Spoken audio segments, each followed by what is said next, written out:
क्या होगा अगर ब्रह्मांड में एक ऐसा दरवाजा हो जो सब कुछ बाहर उछाल दे और अंदर कुछ भी न जाने दे। दोस्तों, यही है व्हाइट होल का पागलपन भरा आइडिया, ब्लैक होल का उल्टा ट्विस्ट। पहले 30 सेकंड में अपनी सबसे धमाकेदार VFX लगाइए, क्योंकि आज मैं सच और अफवाह के बीच की लाइन साफ साफ खींचने वाला हूँ। ब्लैक होल सब कुछ खींच लेता, रोशनी तक गायब। व्हाइट होल इसके उलट जो भी पास आए उसे धक्का देकर बाहर फेंक दे। सुनने में साइफाई लगता है, पर आइडिया आया कैसे? मैं आपको आसान इंग्लिश में ले जाऊंगा, बिना भारी शब्दों के, बस क्लियर विजुअल्स के साथ, ताकि दिमाग झट से तस्वीर पकड़ ले। सीधा सवाल, क्या व्हाइट होल सच में बन सकता है? अगर हाँ तो कहाँ और कितनी देर टिकेगा? और अगर नहीं तो साइंस इसे सीरियसली क्यों लेती है? आज के एपिसोड में मैं 4 बड़े पिलर्स पकड़ूंगा: आइंस्टीन की मैथमेटिक्स, ऑब्जर्वेशन, वर्महोल कनेक्शन और बिग बैंग से जुड़ी बहस, ताकि कंफ्यूजन दूर हो। पहले आप बताइए, अगर सचमुच उल्टा दरवाजा खुले, आप कौन सी एक चीज उसमें फेंकना चाहेंगे और क्यों? आपका जवाब कमेंट में डालिए, मैं पिन करूंगा बेस्ट आइडिया। ये सोचने से ही दिमाग खुलता है और आगे की साइंस समझ में बहुत तेजी से बैठती है। आइंस्टीन की थ्योरी 1915 में स्पेस-टाइम की ऐसी गणित देती है जहां ब्लैक होल अपने आप निकल आता है। उसी मैथमेटिक्स को उल्टा चलाओ तो मिलता है व्हाइट होल, समय पीछे, तीर जैसी दिशा उल्टी। सुनने में सिंपल, पर असल खेल शुरू होता है जब हम इसकी स्थिरता और नियमों की सच्चाई चेक करते हैं। टाइम रिवर्स का मतलब वही फिल्म उल्टी चला दी जाए, ब्लैक होल में जो गिर रहा था व्हाइट होल से बाहर निकलता दिखे। पर असल दुनिया में 1 सेकंड भी उल्टा बहना बहुत नाजुक बैलेंस मांगता है। मामूली खलल आया तो ये सिस्टम फटाफट टूट जाता है, जैसे ग्लास पर हल्की दरार बढ़ती चली जाए। ब्लैक होल का होराइजन एक ऐसी सीमा जिसे पार करके वापसी नामुमकिन। व्हाइट होल में यही सीमा उल्टी, अंदर घुसना नामुमकिन, बाहर निकलना मजबूरी। यह दिमाग को साफ तस्वीर देता है, पर नेचर में ऐसा अल्ट्रा कंट्रोल्ड बॉर्डर बन पाना बेहद मुश्किल माना जाता है, क्योंकि चारों तरफ रियल गैस, डस्ट और रेडिएशन टकराते रहते हैं। थ्योरी कहती है व्हाइट होल जरा सा भी डिस्टर्ब हुआ तो चुटकी में ढह जाएगा।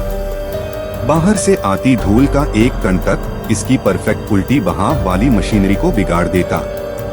इसलिए कई वैज्ञानिक मानते हैं ये नेचुरल तौर पर बनना और टिकना लगभग नामुमकिन है। पर कहानी यहीं खत्म नहीं होती। ऊर्जा और एंट्रोपी का रूल कहता है गर्मी और गड़बड़ी समय के साथ बढ़ती जाती है। व्हाइट होल को परफेक्ट ऑर्डर चाहिए, जो इस रूल के खिलाफ सा लगता है। तो क्या यह फाइनल नेगेटिव है? नहीं, क्योंकि फिजिक्स में अक्सर इम्पॉसिबल दिखने वाले रास्ते नए कंडीशंस पर थोड़ा सा खुलते नजर आते हैं। ऑब्जर्वेशन की बात, अब तक व्हाइट होल का 0 पक्का सिग्नल मिला है, हाँ 0। टेलीस्कोप्स ने ब्लैक होल के आसपास तेज जेट्स और गर्म डिस्क देखी हैं, पर वो व्हाइट होल नहीं है। अगर व्हाइट होल फूटे तो हमें उल्टी दिशा में हाई एनर्जी मैटर का साफ साफ फव्वारा दिखना चाहिए, जो स्थिर पैटर्न में दोहराए नहीं।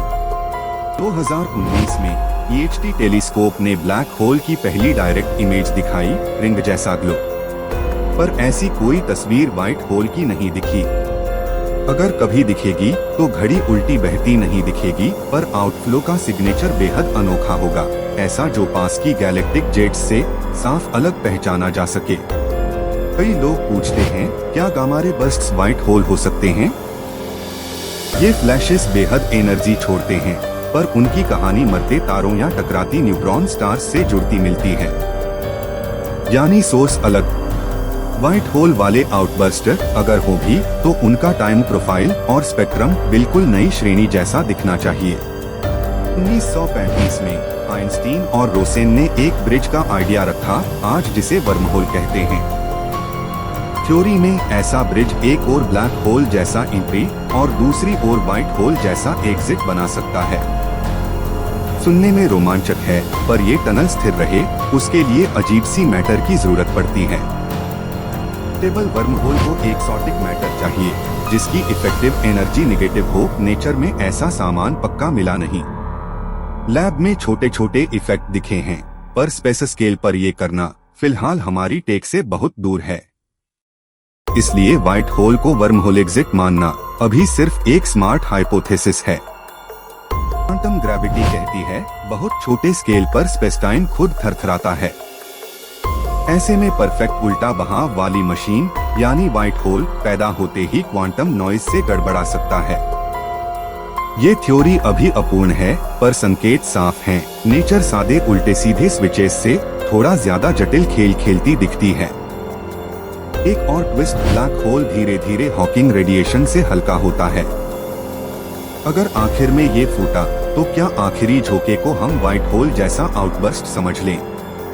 जरूरी नहीं, क्योंकि यहाँ एंट्रोपी बढ़ती है और सिग्नल का पैटर्न किसी साफ सुथरे उल्टे दरवाजे जैसा बिल्कुल नहीं दिखता। ब्लैक होल के ध्रुवों से निकलते जेट्स व्हाइट होल नहीं हैं। वो मैग्नेटिक फील्ड्स और घूमती गैस की वजह से करीब प्रकाश की रफ्तार तक पार्टिकल्स को धक्का देते हैं। जेट्स का सोर्स अंदर का डिस्क होता है, न कि कोई निषिद्ध एग्जिट। ये फर्क समझना ऑब्जर्वेशन को गलत लेबल करने से हमें बचाता है। सुपर कंप्यूटर सिमुलेशंस दिखाते हैं हल्की सी अस्थिरता भी व्हाइट होल को तुरंत बिगाड़ देती है। हम कोर में पैरामीटर बदल कर देखते हैं, पर नेचर में इतनी परफेक्ट ट्यूनिंग मिलना लॉटरी जीतने जैसा रेयर केस होगा। इसलिए फोकस शिफ्ट हुआ डिटेक्शन के प्रैक्टिकल सिग्नेचर्स पर, जहां झूठे पॉजिटिव्स को एक एक करके हटाया जाए। ग्रेविटेशन वेव की खोज 2015 में हमें टक्कर खाते ब्लैक होल्स की धुन सुनाती है। अगर कोई व्हाइट होल जैसी घटना हो तो उसकी वेव शेप अलग होगी, इनफॉल के बजाय आउटफ्लो का इशारा देगी। अभी ऐसा सिग्नल कॉन्फर्म नहीं हुआ, पर डिटेक्टर्स अपग्रेड हो रहे हैं तो भविष्य में सरप्राइज मिल सकता है। कुछ लोग बोलते हैं क्या बिग बैंग खुद एक व्हाइट होल था? हमारी यूनिवर्स की उम्र 13.8 अरब साल मानी जाती है और शुरुआत में तेज एक्सपेंशन दिखता है।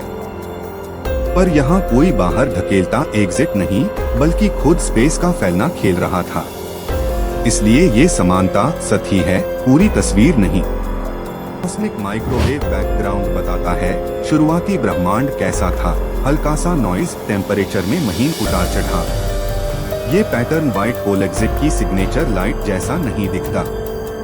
यानी शुरुआती रोशनी की कहानी अलग फिजिक्स लिखती है, जो हमें बताती है कि बिग बैंग और व्हाइट होल एक ही चीज नहीं है।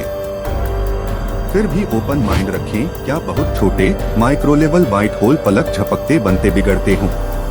अगर हो भी तो उनका सिग्नल बेहद कमजोर होगा और बैकग्राउंड शोर में दब सकता है।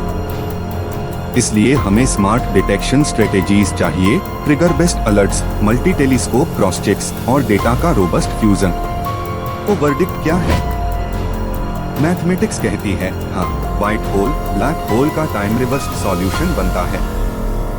पर नेचर पूछती है क्या इतना परफेक्ट सेटअप कभी बनता भी है? हमारे पास पक्का सबूत नहीं, और जो फिजिक्स हम जानते हैं वो इसे बेहद अनस्टेबल बताती है। यानी रियल यूनिवर्स में इसकी संभावना बहुत कम। अब आपकी बारी, अगर कल सुबह स्काई में व्हाइट होल जैसा आउटबर्स्ट दिखे, आप सबसे पहले किसे कॉल करेंगे और क्यों? कमेंट में अपना लॉजिक लिखिए, मैं पढ़ रहा हूँ। ऐसे हाई क्यूरियोसिटी साइंस वीडियोस के लिए सब्सक्राइब दबाइए, वीडियो शेयर करिए और घंटी ऑन रखिए। मिलते हैं अगले एक्सप्लोर में।